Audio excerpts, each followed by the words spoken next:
Today is February 13th, 2026. It is the Red Sand Project. It is a Human Trafficking Awareness Day.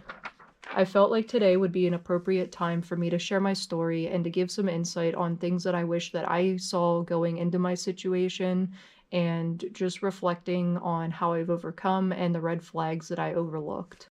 I would also like to preface my video by saying that there are other victims involved in my story. This is not my place or position to speak for them. They will do so when they feel it is necessary to do so. I also reported these people to the police, and I'd also like to mention that I am sober. I no longer consume alcohol, and I do not use medical marijuana products. There are 4 people involved in my story, and the one is a former friend who I reconnected with after the traumatic loss of a close friend. I was under the assumption that they were close, but the close friend that passed away actually had this person blocked months prior to their passing. The second person is a person that was brought up from out of state because of the former friend.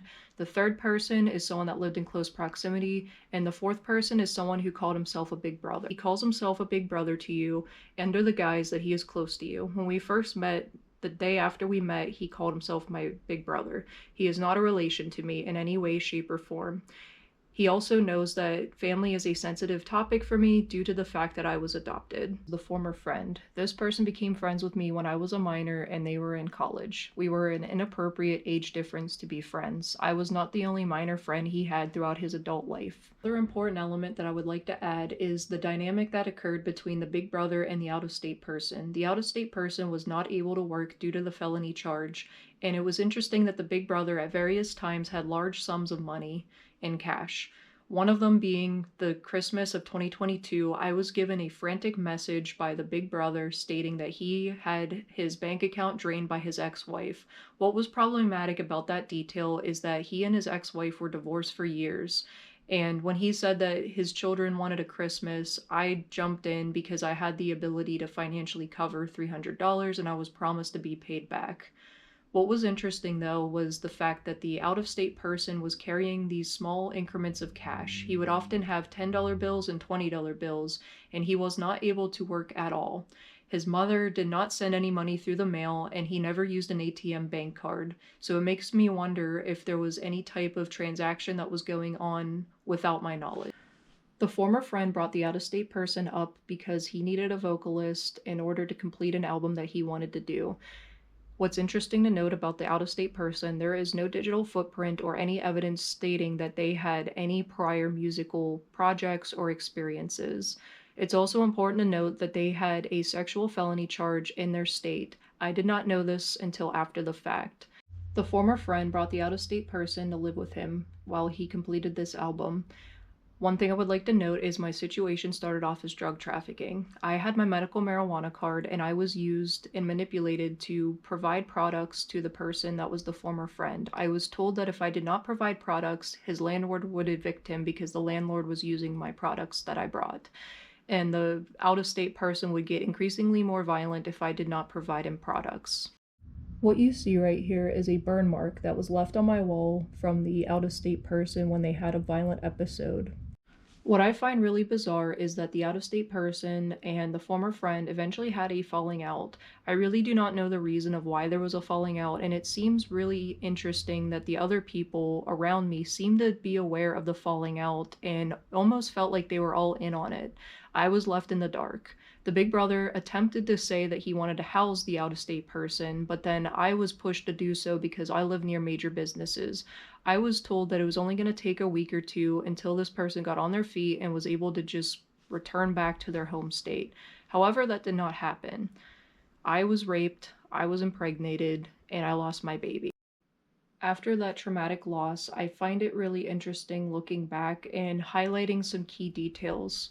The person from out of state and the person that lived in close proximity often knew each other's schedules and would hang out and talk to each other, especially when I was not present.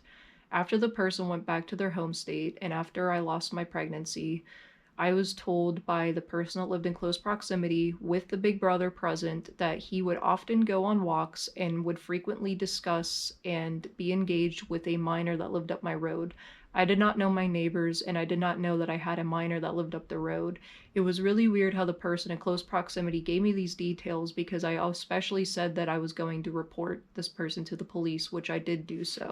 I would also like to make mention that during that time period, I was consistently under the influence of the medical marijuana products. I was not sober at all, and that is why it was easy for me to be a target by this person. I was also the fourth victim that this out of state person has harmed, and in that exact pattern of rape and impregnate. After I lost my pregnancy and went to the police, I was dealing with postpartum depression. I had a therapist at the time that was not professional nor well suited for me to see at the time.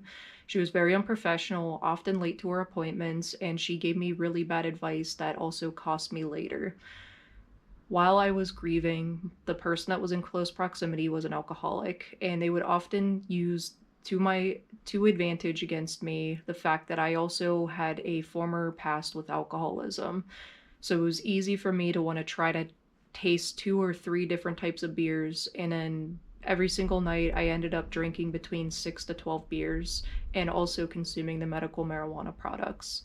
What eventually happened was I confided in this person that I was raped and lost my baby and how that made me feel, and they thought that it was an appropriate response to forcibly make out with me. I did not consent to this action. When I told my therapist at the time, she told me that that was true love and that he was bonding with me and that that was just normal behavior. It was not normal behavior, and that was very problematic. During postpartum and experiencing intoxication while dealing with postpartum symptoms, I was very out of my mind. I did not really know what reality was, nor what was going on around me. The person that lived in close proximity eventually convinced me to be in a relationship with him. I eventually was put on gabapentin, amitriptyline, and the big brother and the person in close proximity eventually used GHB in order to have me under the influence further. I was not the only victim that was drugged by that exact drug. GHB is the date rape drug. Friends were very concerned for me in 2023 and 2024. A lot of people noted that my eyes seemed dead. I looked very under the influence in almost every photo that I took, and people were concerned about the relationship because this person was significantly older than me. And a lot of people that knew me personally knew, due to a prior experience, that I am not interested in people with age differences with me. Another thing to note is I left the state in 2024 under the guise of getting a new career and having a chance because I kept getting laid off locally, and getting a job out of state would have been an opportunity for me to grow a career and build my life up. What ended up happening was I had to take care of a loved one that was not my own, and I was also being abused severely at the time. October 2nd, 2024, after a violent occurrence in front of his own relative, I left and fled the state. I came back to my state and reported everything. What I find interesting is the Big Brother's dynamic. So in 2024, the night that I escaped, I had him on the call and I said, if I need you to call 911, here's the address of where I'm at. Please call 911 for me because the situation I was in and leaving was violent.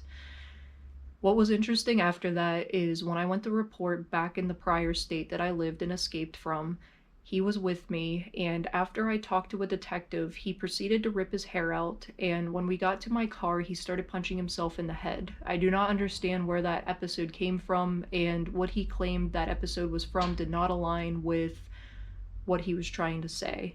What was also interesting is my best friends who I had in my hometown became almost complete strangers under his control. He also called them little sisters, and I come to find out through another victim that he was the one that was likely providing the GHB to me and to other victims while I was being harmed the way I was. Also, I would like to note that May 10th, 2025, I completely cut ties after a traumatic event that occurred at my own place. So I have removed those people from my life, and I am considered completely free from all four of these people. And yes, I have spoken to the DA personally, and I have tried to report my case. My story is a very complex and complicated story that started off with drug trafficking to eventual rape, losing a baby, and then being led into a violent and abusive relationship, which involved a lot of rape and sexual abuse and an age difference that was not appropriate. What my situation entails is me not having boundaries, me being intoxicated, and me not knowing how to reach out for help when I needed it. The best thing that I can give advice on is if something doesn't feel right in your gut, you're probably right on that. please talk to someone. Even if you use one of the resources for human trafficking, I implore you to please reach out and talk to someone. Always go with your gut. If it doesn't seem right, you're probably spot on with that. Please have boundaries and just know you are loved, you are worthy, you are seen, and everything will be okay. I see you, I believe you, and we'll get through this.